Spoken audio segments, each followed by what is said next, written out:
नमस्कार, आप देख रहे हैं गुजरात प्रवासी न्यूज। मैं हूं आपका एंकर सुरेश भाई पटेल। अहमदाबाद से इस वक्त की बड़ी खबर। श्रमिक दिवस के अवसर पर मजदूर का साथ, मजदूर का विकास संस्था द्वारा मेमको स्थित सायोना सेंटर में भव्य स्कूल बैग वितरण कार्यक्रम आयोजित किया गया। इस कार्यक्रम में बड़ी संख्या में मजदूर वर्ग के परिवार, उनके बच्चे और अभिभावक उपस्थित रहे। बच्चों को स्कूल बैग वितरित किए गए, जिससे उनके चेहरों पर खुशी साफ देखने को मिली। वहीं संस्था के श्री अनिल तिवारी जी ने जानकारी देते हुए बताया कि कंपनियों से चर्चा के बाद श्रमिकों को न्यूनतम वेतन, 26 दिवस की ड्यूटी और सभी जरूरी वेलफेयर सुविधाएं देने पर सहमति बनी। साथ ही इस व्यवस्था को पूरे भारत में लागू कराने के लिए संस्था लगातार प्रयास कर रही है। मजदूर का साथ, मजदूर का विकास, यही सच्चा राष्ट्र निर्माण है।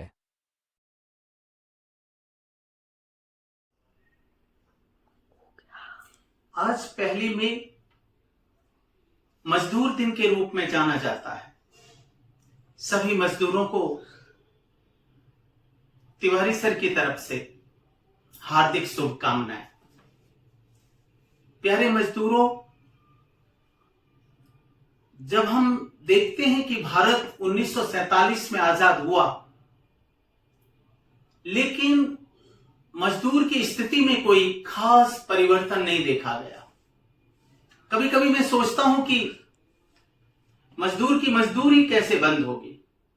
तब बस एक ही रास्ता नजर आता है कि जिस दिन उसके बच्चे पढ़ लिख करके कामयाब हो गए, मजदूर को अपनी मजदूरी से आजादी मिल जाएगी। इसलिए ऐसे लोग जो मजदूरी से जुड़े हैं, अपने बच्चों पर की पढ़ाई पर ध्यान नहीं दे पा रहे हैं, मैं ऊपर वाले से दुआएं करूंगा कि उनके बच्चे पढ़ लिख कर कामयाब हों और एक दिन उनकी मजदूरी बंद हो जाए और वो पापा मम्मी अपने बच्चों पर गर्व करें। आज इस दिन पर मैं कुछ पंक्तियां सुनाना चाहता हूं। बड़ी दयनीय स्थिति है मजदूर की। जब हम देखते हैं मजदूर की स्थिति को, तो कुछ पंक्तियां हमें याद आ जाती हैं।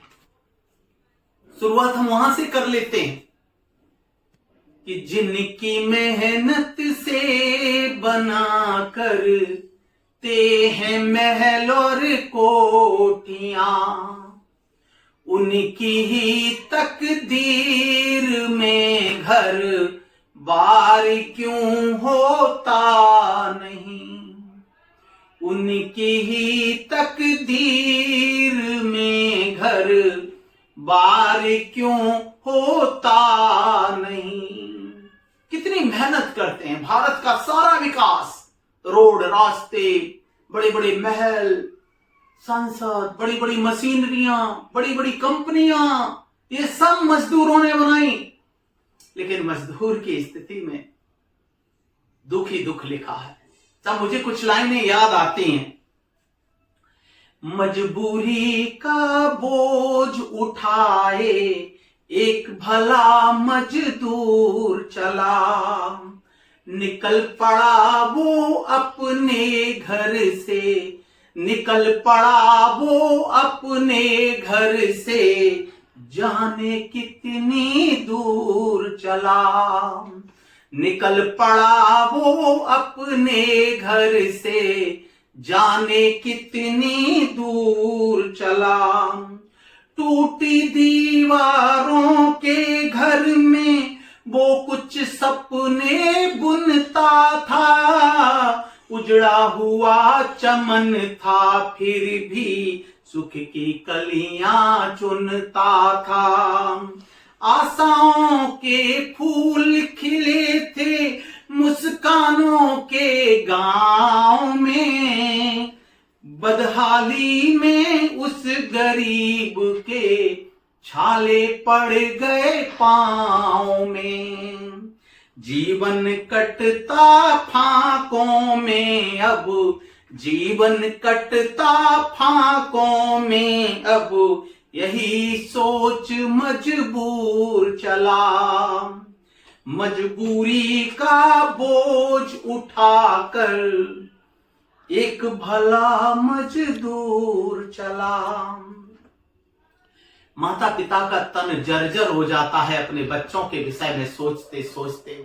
मजदूरी में बदहाल मजदूर, उसके लिए मैं कहूंगा, माता पिता के तन मन जर्जर, माता पिता का तन मन जर्जर, हिम्मत उनकी टूटी थी। प्रीत घनी थी आंखों में पर मन की पीड़ा रोटी थी। मन की पीड़ा रोटी थी, मन की पीड़ा रोटी थी।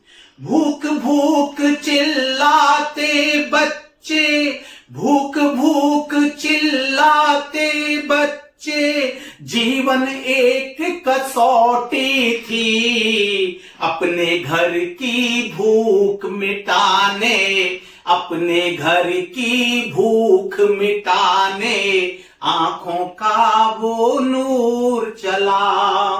निकल पड़ा वो अपने घर से, जाने कितनी दूर चला।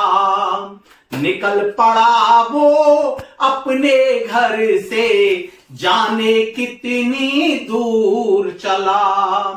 राजनीति की चुपड़ी रोटी, राजनीति की चुपड़ी रोटी, नेता बहुत खिलाते हैं। इन किस्मत के मारों से अपनी किस्मत चमकाते हैं।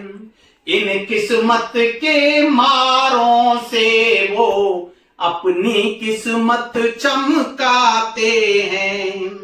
जब इनका अवसर आता प्रश्न खड़े हो जाते हैं। दुविधा में तब जीते जीते घाव बड़े हो जाते हैं। बांध निराशा की गठरी को, बांध निराशा की गठरी को, दुनिया से वो दूर चला। निकल पड़ा वो अपने घर से, ना जाने निकल पड़ा वो अपने घर से, जाने कितनी दूर चला। निकल पड़ा वो अपने घर से, ना जाने कितनी दूर चला। भगवान मजदूर की मंजिल जल्दी से उसे दिला दे, उसके बच्चों को कामयाब करे। बस इन्हीं शब्दों के साथ आप सभी मजदूरों को मेरी खूब खूब शुभकामनाएं। धन्यवाद।